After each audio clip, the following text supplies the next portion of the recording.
Big Twitter hearings in the House yesterday. This is kind of the GOP, now that they're in control. It's their first big foray into their investigations into, quote unquote, the weaponization of government. You had a number of former high-level Twitter executives there. Basically the long and short of it, we'll play you some clips from all of this and you can see what you think about it. Long and short of it is, of course, Republicans focused in particular on the censoring of the Hunter Biden laptop story, I think with some justification, and focusing on some other, areas of concern where this or that person was censored. Marjorie Taylor Greene asking questions about her own deplatforming from Twitter.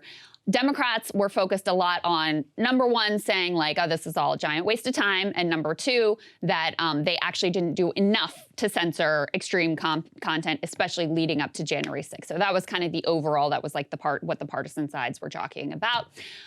We had Yoel Roth, who, of course, you guys probably know, former high-level Twitter executive. He had penned a piece for the New York Times and became very known throughout his role in the Twitter files, his appearances in the Twitter files, talking about how the Hunter Biden laptop story was censored initially because it bore the hallmarks of Russian misinformation. Let's take a listen to what he had to say. In 2020, Twitter noticed activity related to the laptop that, at first glance, bore a lot of similarities to the 2016 Russian hack and leak operation targeting the DNC. And we had to decide what to do. And in that moment, with limited information, Twitter made a mistake.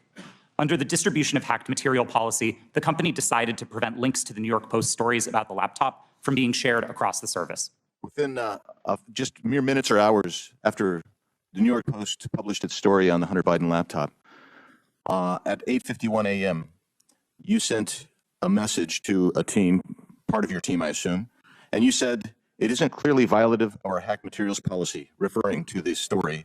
So bottom line, their story is, the government didn't actually talk to us about this specific thing. However, they seem to have taken, remember that letter that was published and signed by all the generals and whatever, saying this bears the hallmarks of Russian disinformation.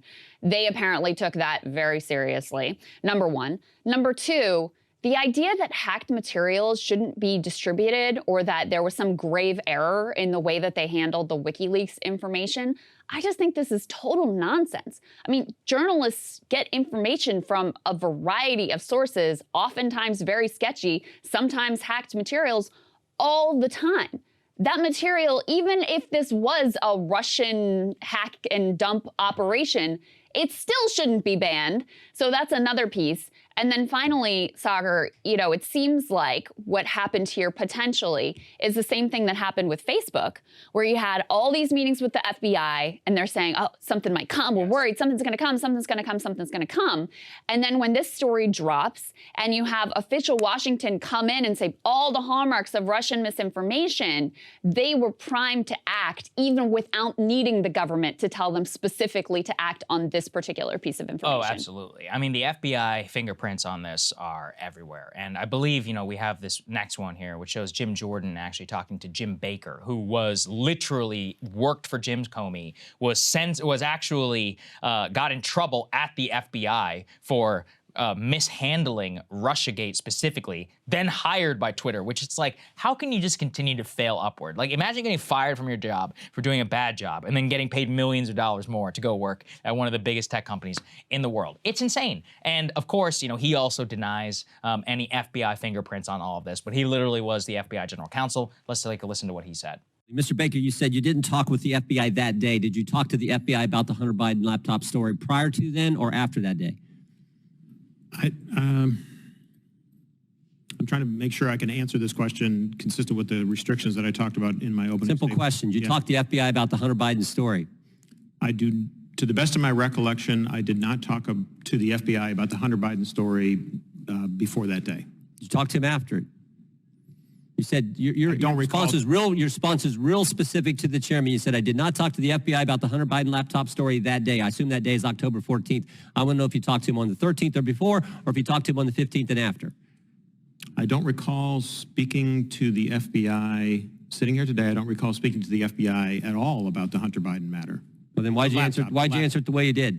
I beg your pardon? I yield back there. I don't recall. The classic. He doesn't recall. Doesn't recall anything. Great way to avoid a perjury charge. I don't know. If some other information comes out later. I don't know. Yeah, it's possible. I just happen to work for them. I just happen to be good friends with all the people who signed this BS letter, which says it has all the hallmarks of Russian disinformation. I also happen to just get fired from the FBI for, lying to an inspector general and for being all over Russiagate. But hey, whatever. I don't recall. That's why I'm sitting before you people today. I mean, it's so mucky and disgusting. And look, I wish we could move past this, but it does matter. I mean, you can't have these former cops, top law enforcement officials, then going to go work in the private sector, taking their cues in order to censor a legitimate story. We always go back to this. Look, the day that the story broke, we were like, yeah, maybe we'll cover it tomorrow. It was one of those things where it's like, and again, all the Biden corruption stuff actually hadn't come out. A lot of it was more just like the original photos, right? Whatever, exactly. That's the first initial impression that we had, and we're like, we'll cover it tomorrow. We were literally on the air. By the end of the day, you can't click a link on it on Twitter, and now we have to not even just have to talk about it. That's a way bigger story, and it really, I think, was across the Rubicon moment for a lot of people. Just the extraordinary lengths that they would go to, and listen, what we're about to show you shows exactly why you cannot let governments have this type of power. Right. You can't, because it just goes down a very dangerous road. I saw AOC and I saw Jamie Raskin both talking about, like, there are so many other things we could be doing with our time. We could be focused on healthcare, jobs, et cetera, and agree. Like, I definitely want the government to focus on those issues as well. But I don't think you can hand wave away how important, core speech rights are, how important, like, the core infrastructure of our democracy ultimately is. And so even if you believe, as I do, that Republicans have basically partisan motives here, the idea of a few billionaires in cahoots with government in like a secret collaboration, controlling the platforms that millions and millions of Americans use to communicate, especially about political topics, it's an important issue. So to just hand wave it away and say, there's so much more important stuff we could talk about, I just don't agree with that perspective whatsoever. Now, to the point of the partisan nature of this inquiry, little language warning here, but also part of what came out is, listen, it's not just the Democrats out there working the refs in terms of Twitter and these other platforms. Republicans, and specifically Donald Trump, were asking for certain content to be censored as well. Let's take a listen to that. Earlier, you testified about a 2019 tweet that was about President Trump, and I think it was from Ms. Teagan. What was the tweet about? Would you like me to give the direct quote? Yeah. Please excuse my language. This is a direct quote, but Chrissy Teigen referred to Donald Trump as a pussy-ass bitch. Okay. Free speech. And what happened after Ms. Teagan posted her tweet? What did the White House do? What did the Trump White House do? From my understanding, the White House reached out to ask that this tweet be removed. It was my team's job. This fell underneath the policy for abusive behaviors, and we evaluated underneath our insults policy. At that time, up to 3 insults were allowed, and so it was our job to determine how many insults were included within that phrase. So the Trump White House reached out, not an agency, but the White House reached out and requested that you remove the tweet? From my understanding, yes. In any case, apparently, according to this testimony, Donald Trump specifically asked for this Chrissy Teigen tweet to be taken down and censored based on their hate speech policies. There's also been reporting from Rolling Stone that they had an entire database of Republican requests. Now, some of those were requests of like, hey, this tweet shouldn't have been taken down, put it back up. Others of them were things like this of, hey, take this one down, it violates the hate speech policy, et cetera. But whether it was, a request to bring something back or take it off, all of this also shows that Republicans were happy to use the sort of elite access that they had to Twitter to work the refs as well. I also just hate the way it's so bureaucratic. They're like, well, we have an insult policy. You're allowed to have 3 insults. I'm like, why? Why are we only allowed to have 3 insults? It's very arbitrary. All right, sorry, yeah. It's America. Some people are annoying and they're allowed to say whatever they want. I just don't all of the bureaucracy that they invented, and it was all fake. They're like, our hacked materials policy. It's BS. You literally make this stuff up on the spot. You know what's easier? A free speech policy, because then you actually don't have to invent any of this other nonsense in order to take stuff down. If it's illegal, okay, take it down. Everything else, leave it up. There it is. It's just not difficult to actually figure out the solution to this. It really does drive me crazy when I listen to these people talk. Yeah, and part of the problem, listen, I don't want to make it like these decisions would always be clear-cut. I think it's challenging. I think under even the best of intentions, you're going to have borderline cases. You're going to have issues where, does it fall on the side of free speech? Is it too far? Is this dox? I mean, these are not simple questions to answer here.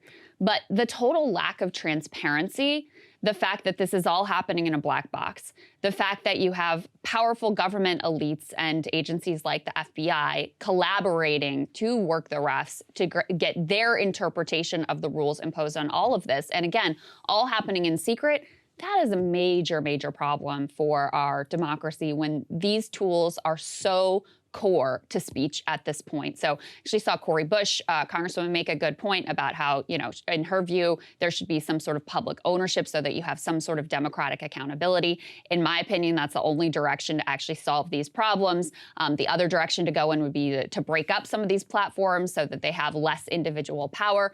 But I think the bottom line, whatever you think the right solution is here, the bottom line is having this kind of power consolidated in the hands of a few totally unaccountable people and it all happening in secret is a disaster for absolutely everybody. Yep, absolutely. Hey guys, ready or not, 2024 is fully upon us now, and Saagar and I have been brainstorming ways that we can really up our game for this critical election. Yeah, we rely on our premium subs to expand our coverage, to add staff, to upgrade the studio. We just want to give you the best independent coverage of this election, which is possible. So if you can help us out, become a premium subscriber today, breakingpoints.com, or the link is down here in the description video. It really means the world to us, and if you like what we're all about, this is the best possible way to keep us 100% independent, working only for you.